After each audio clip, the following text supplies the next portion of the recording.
Welcome to the Connect the Dots podcast with Geoffrey Klein, part of the Shareable Podcast Network, and sponsored by AIQ, a snackable newsletter of AI news for busy professionals.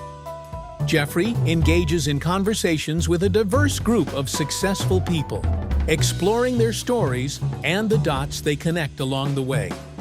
The hope is to inspire your journey and find ways for you to connect your own dots. Here's your host, Geoffrey. My guest today is Alex Brunori, a globally awarded Chief Creative Officer who's worked as an Executive Creative Director for international network agencies like JWT, McCann, and Publicis. A digital pioneer and early tech adopter, Alex led Google's creative team in Dubai for the Middle East, Africa, and Turkey. As a marketing innovator in his current role as VP of Brand and Brand Experience at G42, Alex is reshaping how one of the world's most prominent AI groups shows up to the world and communicates. He is a TEDx speaker whose keynotes continue to inspire audiences across industries and geographies.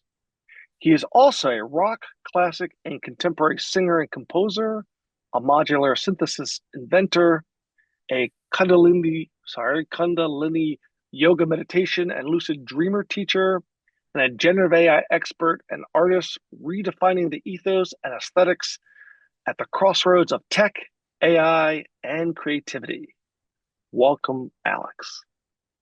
Hey, Geoffrey. Great being with you. Thanks for having me. You have quite an incredible background, a mixed variety of things, but I like to start at the beginning. So where were you born and what did your parents do for a living? Oh, I was born in Rome, in Italy, from a middle-class family. My mother was a mother, very common thing in Italy back then. And my father was a salesman. But interestingly, before being a salesman, he was a soccer player. Was a very young, promising Lazio soccer player. And then his dad, my grandpa, died for a heart attack. And he'd faced the dilemma of not being able to keep doing sport because back then you wouldn't earn from sport. It was really a passion thing more than an earning thing. And so he had to quit both his football practice and his law degree and start doing the salesman, which was his father's work in order to sustain the family. And he managed to do this beautifully to the point that his younger brother, Maurizio, was able to go to university and become the youngest Italian professor in biochemistry and later an internationally awarded researcher working on prions and other defining discoveries about how our brain works. So you could say he did a huge sacrifice in terms of personal interest for the sake of the family and managed to raise us without nothing that we were missing. But I always keep in mind that he had to quit his dreams to do so. Wow. That's interesting. You know, I have a similar background where my grandfather was a math whiz and got scholarships for free to go to university, but he couldn't afford to go for free. He had to go and earn money. And he went to go work in a factory and ended up going to law school at night because it was cheap and became a judge for years and years.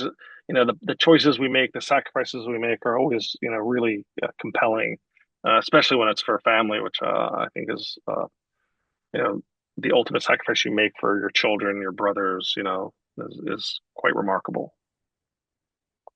Yeah. Now, with that background, you know, obviously, I don't know if you were destined to be a footballer when you were younger, but so when you were growing up, was there anything you kind of, were you able to dream about what you would want to be when you grew up?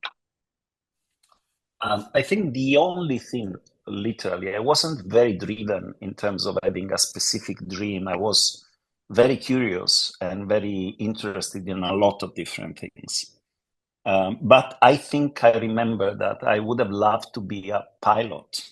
The feeling of flying up there, it should have been probably an amazing thing if I would have been able to pursue that career, but I didn't. And I had to satisfy my flying hunger either with flight simulators on computers or lucid dreaming, which is actually one way for humans to fly.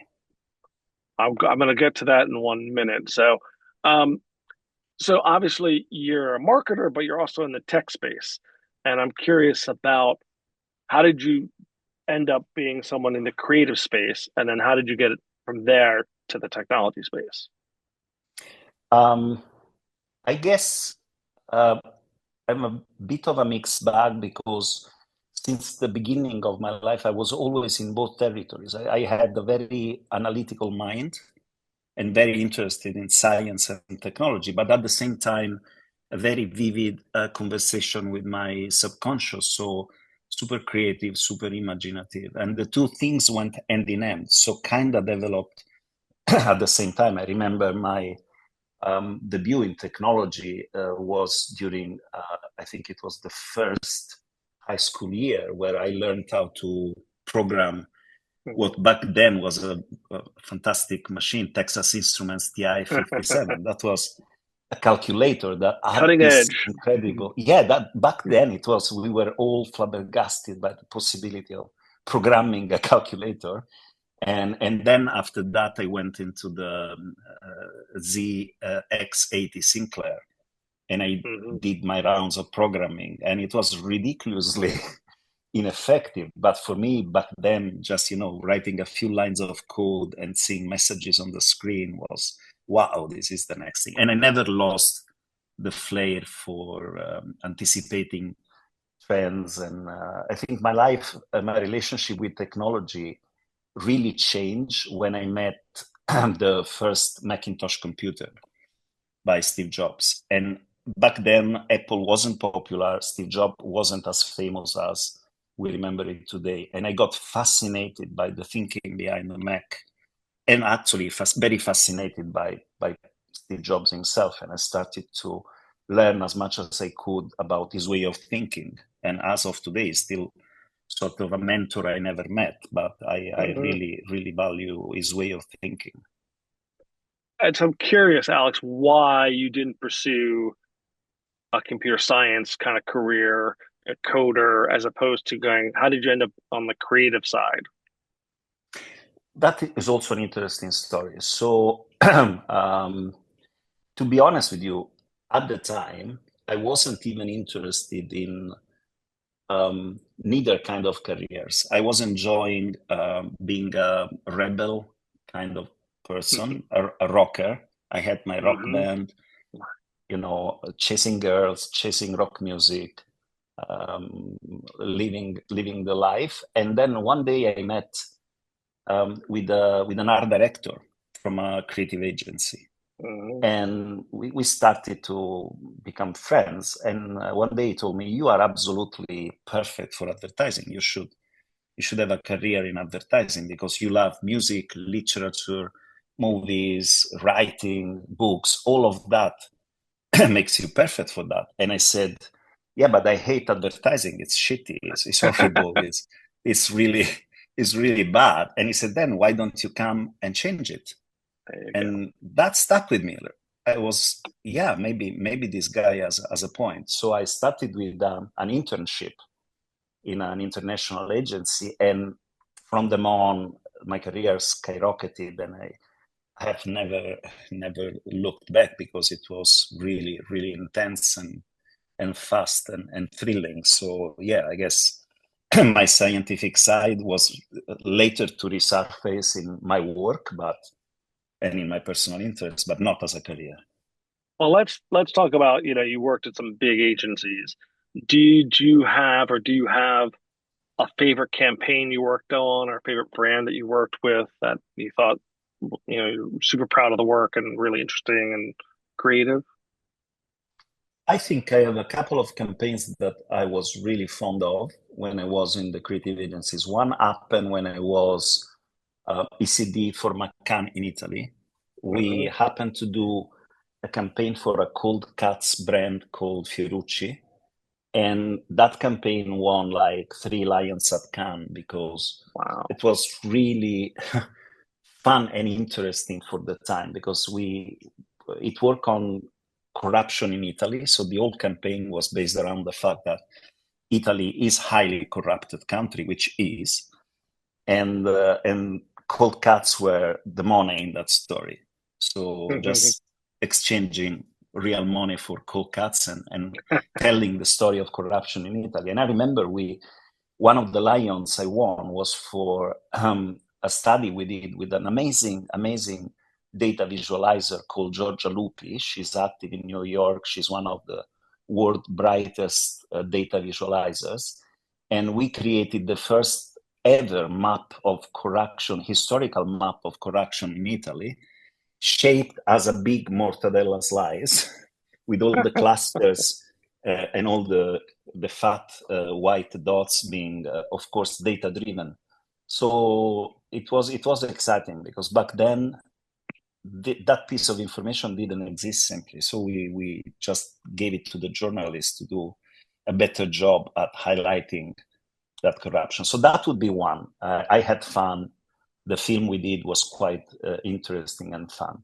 And then the other one, I did it in Dubai. As soon as I joined Dubai in 2015 for Publicis, I was regional ECD for Publicis, and it was for Chrysler. And the campaign was called The Performer, and it was really crazy because we took a Chrysler 300 and we sampled it inside out, every single sound coming from the car. Then we created a music instrument out of that car, and we did a whole documentary series of the process of sampling this car. And then we gave this instrument, a software instrument, in the hands of Qusai, who is a Saudi rapper that was tasked to compose a song that will later become the soundtrack of the commercial for Chrysler. And there were a couple of crazy executions. So your music your music love came into play as well in that process. Look, when you are in advertising, all my interests come into play because I love music, I love movies, I like literature, I like technology, so all my hobbies and all my passions learn from advertising, and advertising learns from my passions. It's a very healthy, virtuous circle that at play there.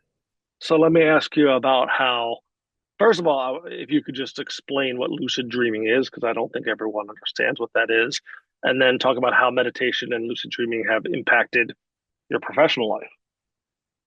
That's a very, very interesting question, which I could take you here 24 hours to speak about this stuff. So in a nutshell, well, first of all, Kundalini Yoga and meditation was one of those things that changed my life. And my meditation teacher is another mentor, which this time I had the luck to work with, one of the most prominent teachers in the world. He came to Rome from New Mexico, and I had the luck of being one of his first students. So he really taught me a lot, and I've been meditating ever since for 35 years now.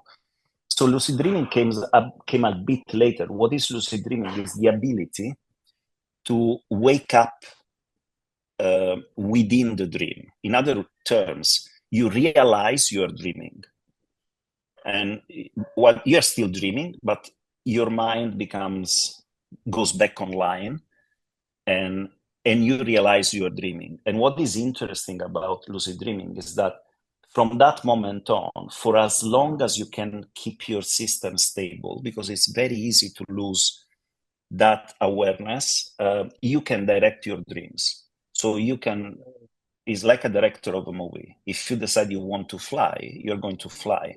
And it's not just a figment of your imagination, it's physically flying. So you feel the wind, you feel everything exactly as in real life. Because what we consider hazy about dreams is the fact that we remember them.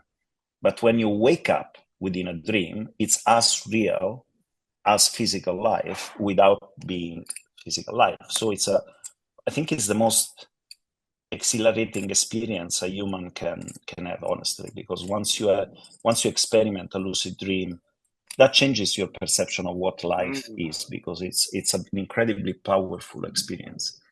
And then, of course, like everything in the domain of spiritual research, which is a fancy way to say that we try to investigate what our bodies and mind can do that has not been explained yet. It will be explained. It's a science. Mm-hmm. It's not. I'm deeply convinced there are scientific bases. So it's not a mumbo jumbo thing, but it's just science hasn't figured out everything yet, even though lately some of these more esoteric practices have been researched and studied. And so, for example, there is one meditation that we do in Kundalini Yoga called Kirtan Kriya. It's a very, very important meditation in our practice. And science discovered is one of the few things that can slow down Alzheimer. And scientists don't know why or how, but there are so many studies now, double-blinded, etc. So we know it works. Science know it works. They haven't figured out yet why. So that's fun and interesting thing to do, to be at the forefront of this exploration of what your mind body system can achieve in terms of states of consciousness. That is fascinating. I'm curious if then you're able, because you're now directing, a dream. How is that different, or how does that impact when you're developing a creative idea? Oh, Does it expand your ability to be more creative? And that's a great question. So first of all, my dreams have always been a huge source of inspiration in my life, for everything, not only the creative works, for my art, for my approach to life. And if you dissect it, what dreaming is really your subconscious at play.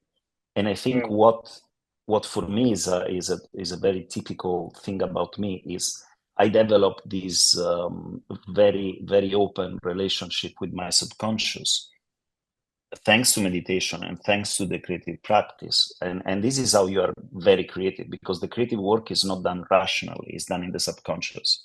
So it's like a system where you have an input, a processor, and an output. So the input is your senses. Basically, everything you do and learn is a sort of input that goes in your brain, in your rational mind. And then all these elements are disassembled and reassembled at the subconscious level with a creativity and a clarity that your thinking mind could never achieve. It's called the lateral thinking. De Bono was describing this as lateral thinking.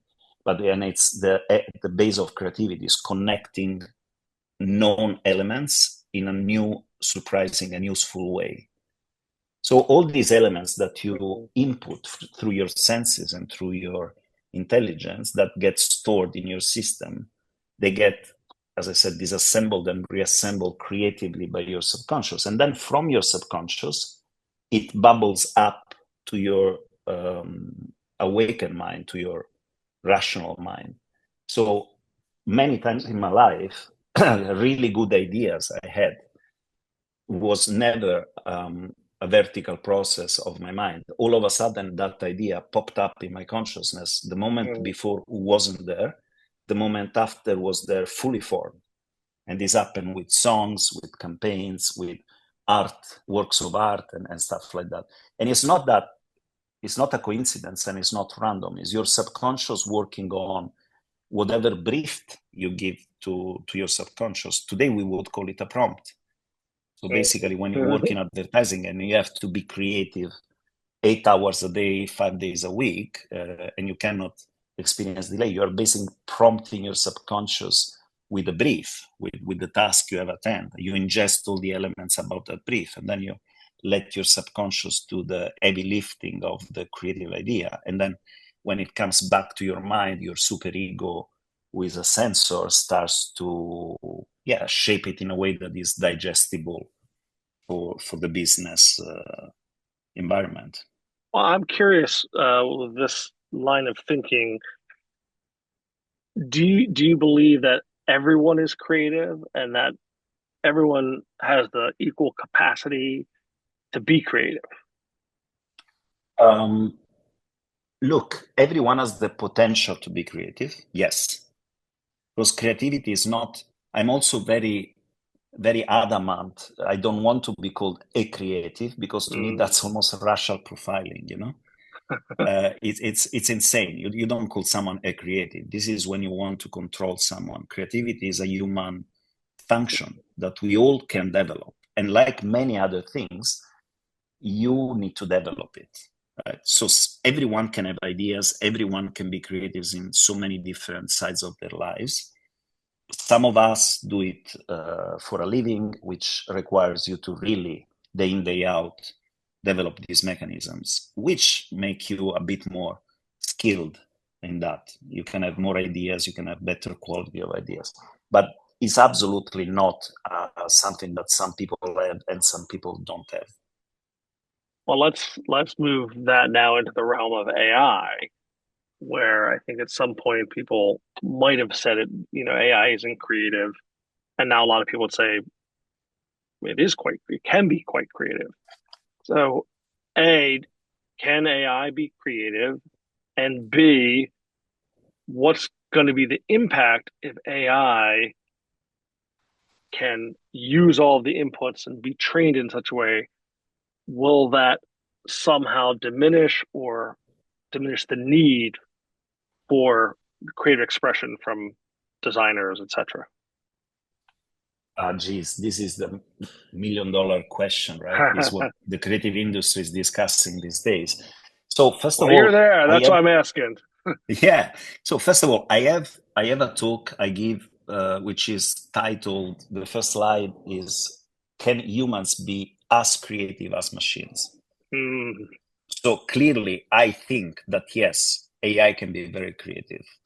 Now, in which way it's where we need to define it. So I use all the AI tools, both the image one like Midjourney or the video ones like Kling or Runway or Veo, or mm, the language-based ones like Claude, ChatGPT, and whatever. I use them as creative partners.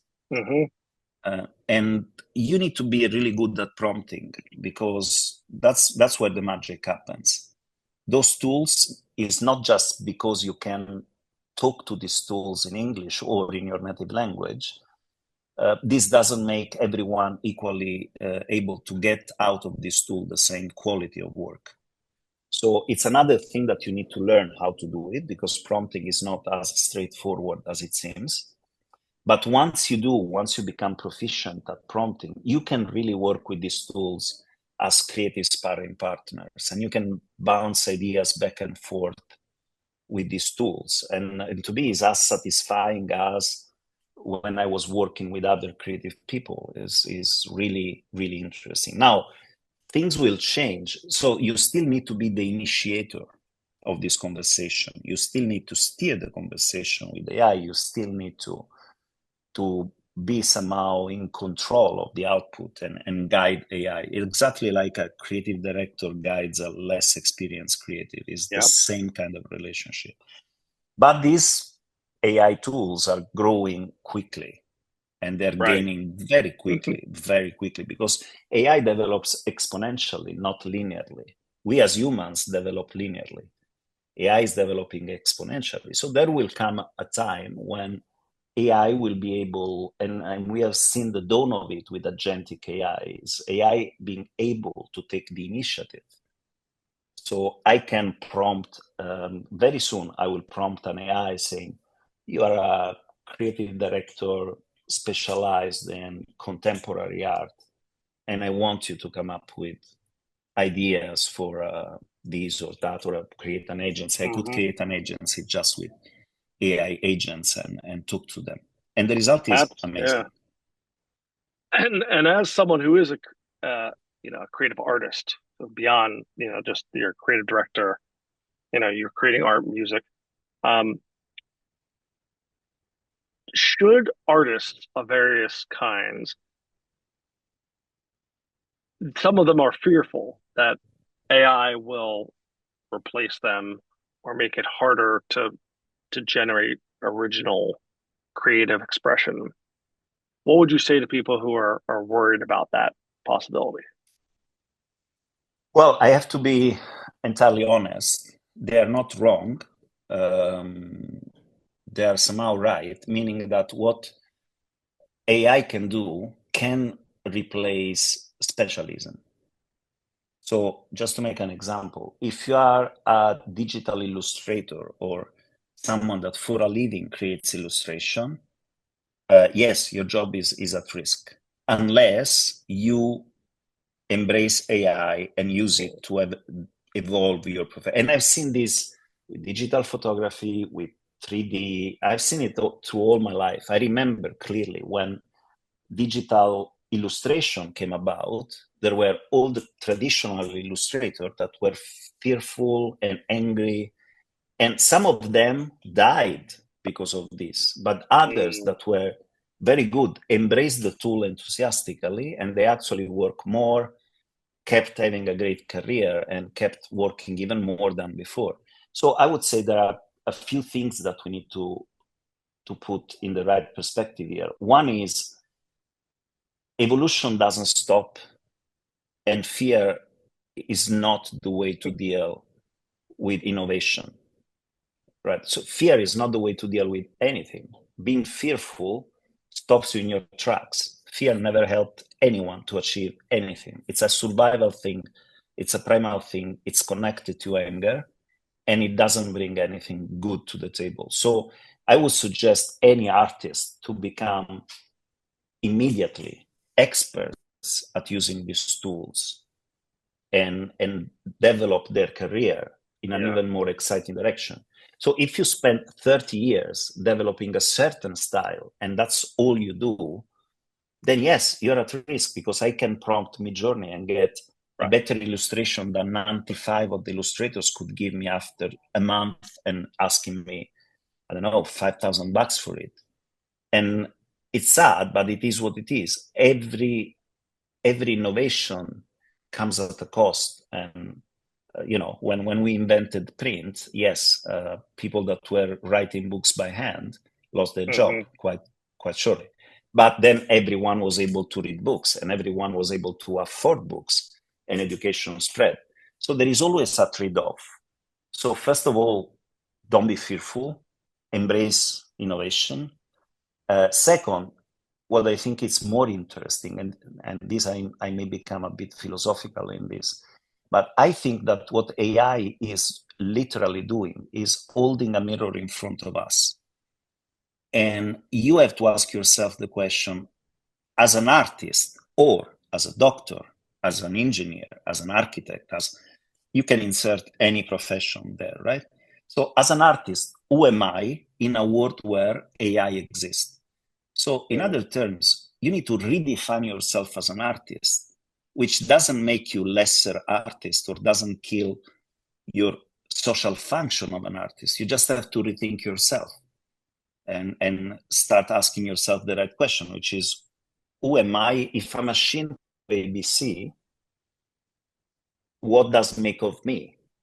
And how can I still being an artist and still being a guide for other artists and have a social function without having to just quit because the machine can do very well a few things. yeah. Still, we are not in the stage where these machines can take our visionary thing. Maybe it will come, and I'm one of those that thinks it will come, because the moment you reach AGI, and this is the debate of the century, will we ever get there? Will we get there in Mm. 20 years? Will we get there in 10 years? This Are I we don't know. there?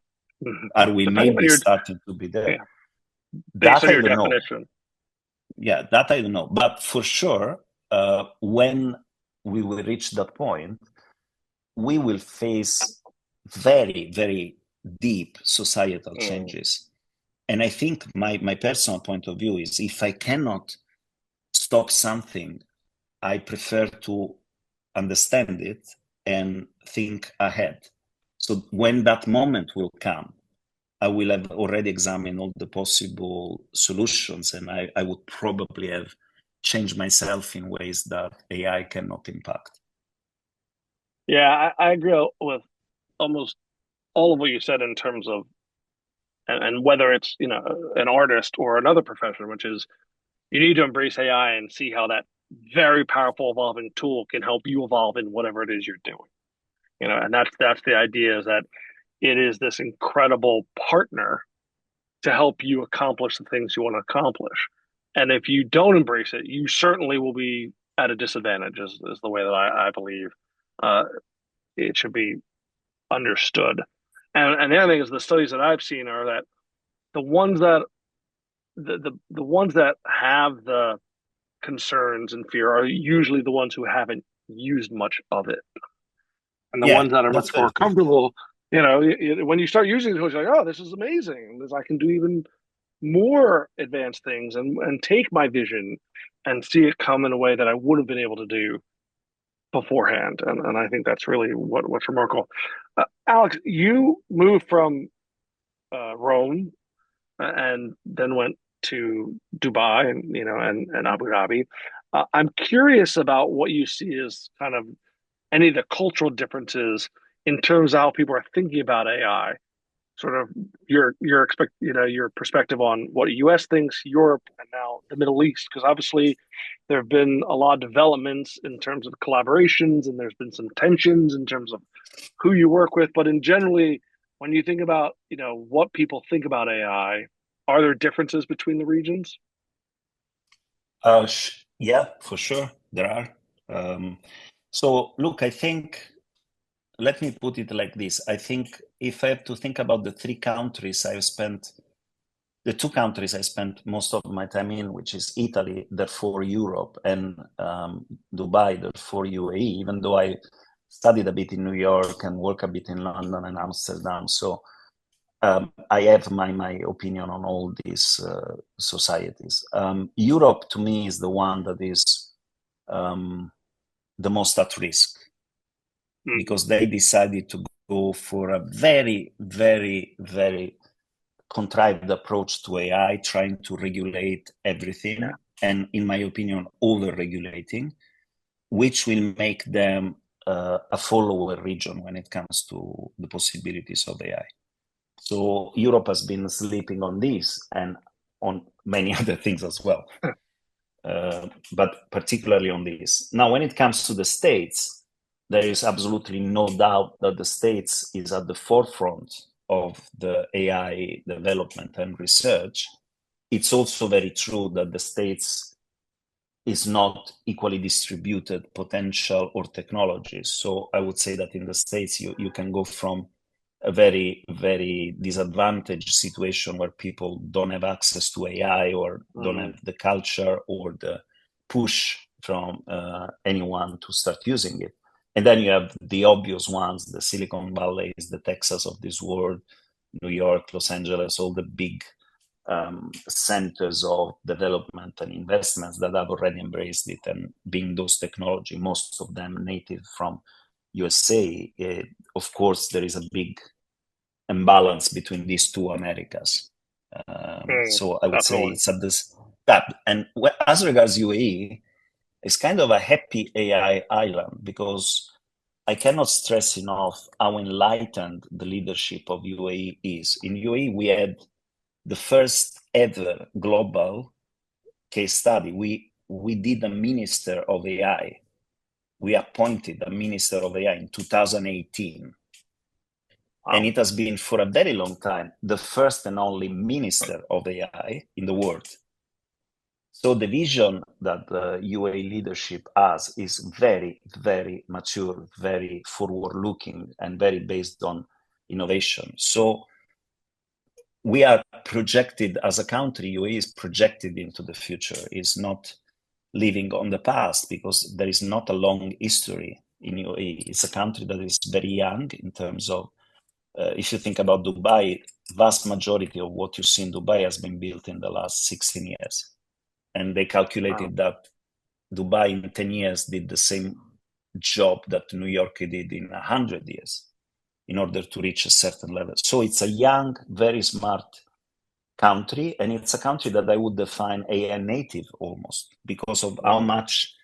Yesterday there was actually a piece in the news that says that the government wants to give ChatGPT Plus, which is $20 a month, to literally every resident in the EU. This is how, and they are doing constantly prompting challenges and contests with rich prizes, and an initiative called 1 million coders and 1 million prompters this year. So it's not just at the government level, it's really part of the culture of UAE. And now we are teaching younger generation to make the most of AI. So AI in UAE, that's why I think it's a special place for AI, because it's really the vision about AI is very clear, and how to get there and what to do. And you have seen probably the announcement of the 5G campus and the Stargate project that we are doing with our friends in the States, which doesn't come coincidentally, or is not by chance. It comes because this country is projected into the future, and so I would say that UAE is as progressive as the most progressive America, and America can be as regressive as the most regressive of Europe. So it's the three things are really interesting to analyze from the AI adoption point of view. Well, you were talking about the future. I want to go back to the past for a moment. You said an environment now that's very AI forward and innovation. If you could go back in time and meet your 21-year-old self, what piece of advice would you give them? That's a question that pops up. I don't believe in going back and give a piece of advice to my old self, because I think it's almost like time travel paradox. I am who I am because of all the things I've done, including those I've done when I was 21. All the good ones, all the bad ones shaped me for who I am today. So I would simply you're doing good, buddy. Keep doing what you do. Keep asking why to everyone. Keep being a contrarian. Keep being curious. You're doing good. You will be good. Keep doing like that. I think that's great advice always. So yes. So Alex, you've worked for Google. You work for these major advertising agencies. You're now working for one of the premier AI companies. By a lot of measures, people would say you are a success. But how does Alex define success? I don't really like the word success. I have to be honest with you, because for me, success comes always at the expenses of someone else. If you consider success to be what society defines as success, I'm asking for you to define success for Alex. Yeah, and again, I struggle because I don't want to be successful. I just want to be moderately happy. So for me, being successful is, do I do a job that I really like and I'm passionate about? Do I love someone with all my heart? Do I have hobbies and interests?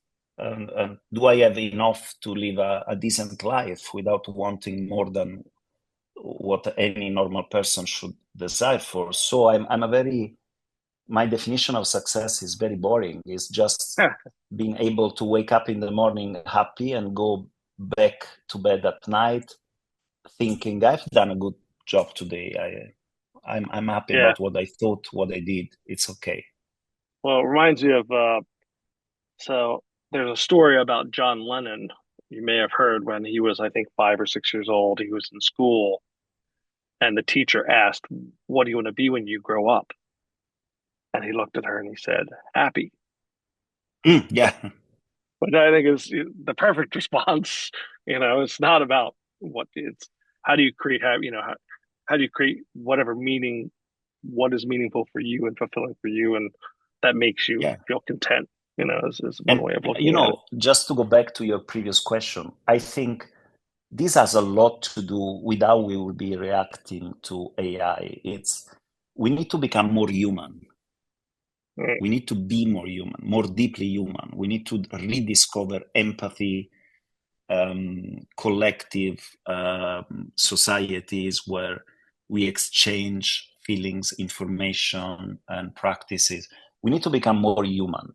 That's something that I very deeply feel about.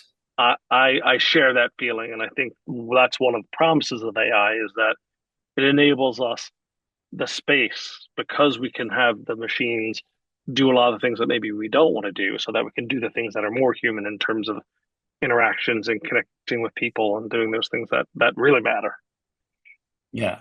So look, our group CEO, who is a very, very, very interesting person.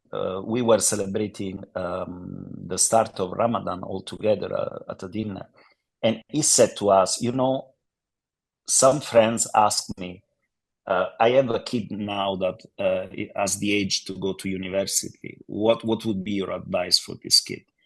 And he said something really impressive, which is don't go to university, because literally 4 years or 6 years from now, your degree will be obsolete. So the best thing you can do now in this particular moment in space and time is take your time to understand the world, travel it, visit different cultures, open up your mind as much as you can. And probably that should be your university now. And when you will be back, the world will be a different thing. And then you can make an informed decision. But the experiences that you had will make you the best candidate to be at the forefront of what's coming. Yeah, I love that, and it's funny because I have daughters at the moment that are in university, so I it's about don't let this is what some I've heard is don't let school interfere with your education. That because most of the growth that you have is not because you took X class. It's because of something with some person or someplace you traveled or things like that.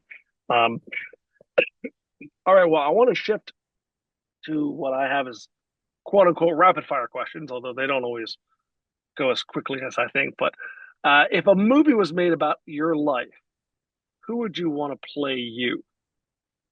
That's a fun question. I would choose Christopher Waltz. He's amazing. He's Uh, a fantastic actor.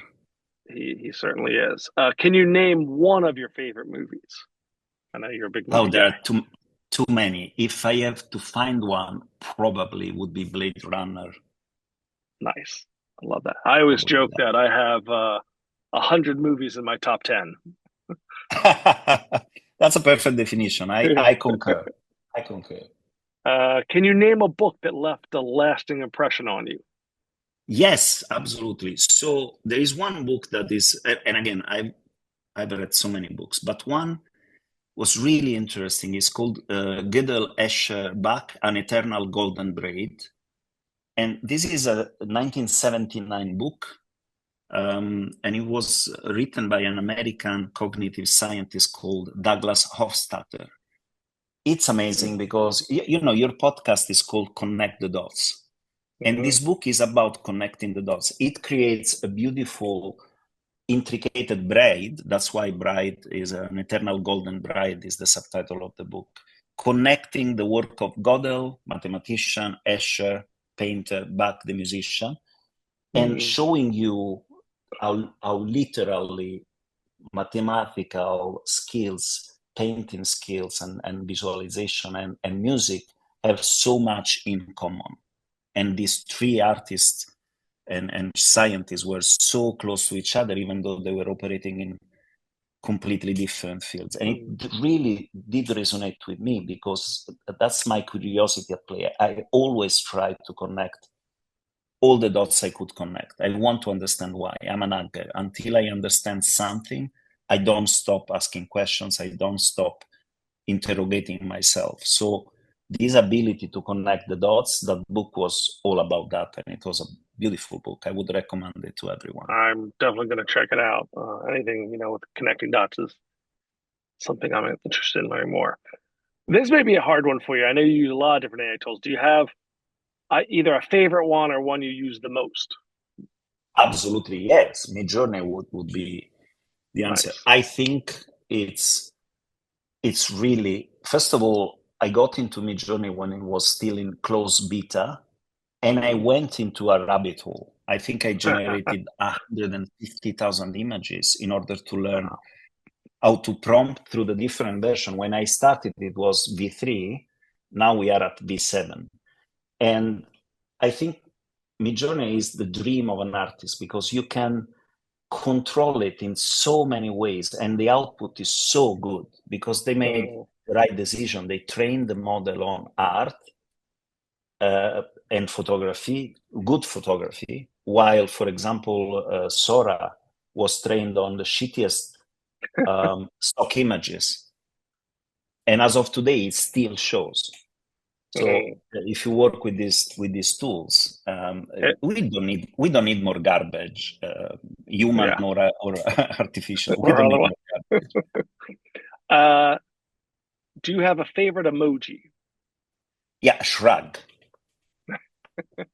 Because I don't Uh, know. I don't know. I still don't know, and I have so many questions in my mind, and I try to find so many answers that the shrug emoji definitely is my favorite one.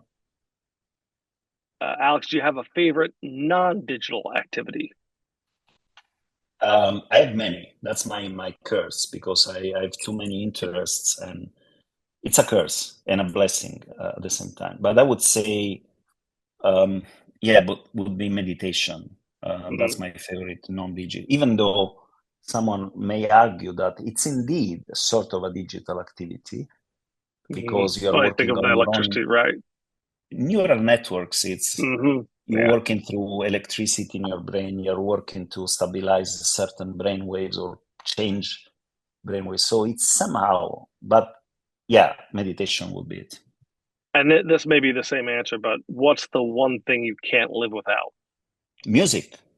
That's an easy one. Ah, I love That's that. an easy one. Music is, yeah, the food of love. To quote the bard, I love that. is really amazing.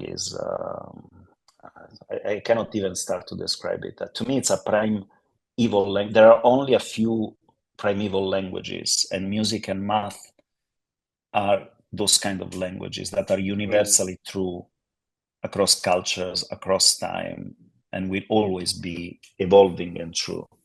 While some mm. languages may be lost in the sense of time, music will never, and the same goes with math. So I think, yeah, I couldn't live without music. A world without music is black and Not white, worth living. boring world. Yeah. Finally, if you could be credited with inventing something, either that already exists or doesn't, what would it be and why? Uh, I had this vision long before AI came into play, and one day I was discussing this with a creative technologist friend of mine, and I was telling me, one day I want to be able to create a movie just by talking to a tool. And this is what it's all I want to do is and we are almost there because natural Almost. language and Right.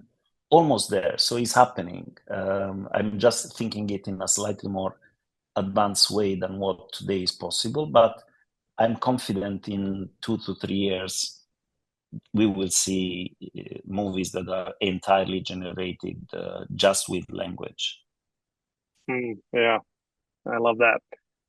Alex, this has been great. I really appreciate your time and your perspective, which is fascinating. I want to give you an opportunity. Is there anything in particular that you want to promote at the moment or want to share that you're excited about? Um, I hate promoting. I hate promoting as much as I hate the word success. They're in the same category for me. And no, I don't need to promote anything. I'm really the only message I want to give in terms of a promotion is, live to the fullest and embrace curiosity and experiment as much as you can That's beautiful. with your thinking models. That would be my promotion. That's what I'm trying to sell. I love it. I'd like to buy some. Uh, and what if people want to connect with you further? What's the best platform or social? Are you on social media? What's the best way to So follow? yeah, I would say LinkedIn would be the one. Honestly, is the simplest and most accessible one because on Facebook I do the typical old man thing, which is ranting and being very, very upset about all the things that go wrong in the world. So I don't want to show that face of me to people. And Instagram, I'm not ready for that. I will want to open an Instagram profile only when I will decide to showcase my work a bit more in depth. So for now, LinkedIn is a very good All right. Although I look combination forward of. to your Instagram feed at some point. I think it'll be quite intriguing. Alex, again, I want to thank you for your time and your contribution, and I want to thank you for helping us connect the dots. Oh, amazing. Thanks a lot, Geoffrey. Thank you for taking the time to listen to this podcast, sponsored by AIQ. Subscribe at aiqnewsletter.com. Music produced by Sam Miller. Please subscribe on your preferred podcast platform so you don't miss any future episodes. If you could do me a favor and please leave a review on iTunes, I would really appreciate it. Remember, story matters and is the best way to connect the dots.